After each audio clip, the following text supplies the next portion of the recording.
விசேட செய்தி ஒன்று. புத்த விகாரையிலிருந்து ஆயுதங்கள் மீட்பு. பௌத்த பேரினவாதம் பேச திரையும் பௌத்த பிக்குகள் அடுத்த கட்டத்திற்கு தயாராகி விட்டனரா எனும் சந்தேகம் எழுந்துள்ளது. பாதுகாப்பு அமைச்சின் அதய பிரயத்தனத்தினால் மூடி மறைக்கப்பட்ட ஆயுத மீட்பு விவகாரம் ஒன்று தற்போது அம்பலத்துக்கு வந்துள்ளது.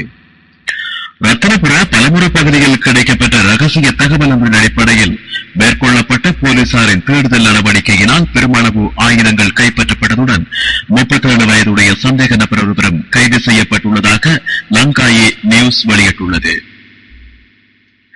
இந்த ஆயுதத்திற்கும் தனக்கும் தொடர்பில்லை, ஆனால் அதனை பாதுகாப்பாக வைத்திருக்கும்படி விகாராதிபதி தம்மை படித்ததாக சந்தேக நபர் தெரிவித்திருக்கிறார்.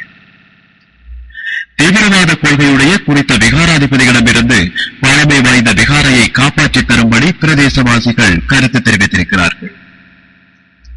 கடந்த 2ஆம் தேதி குறித்த நபர்கள் இப்பகுதியில் பயிற்சி முகாம் ஒன்றை மேற்கொண்டதாகவும் தகவல் அறிந்து கடமையாற்ற முறைந்த போலீசார் கூட தடுக்கப்பட்டதாகவும் இவ்விவகாரத்தில் பாதுகாப்பு அமைச்சின் செயலாளர் கோதபாய ராஜபக்சவின் தலையீடு இருப்பதாகவும் இத்தகவல் தெரிவிக்கிறது.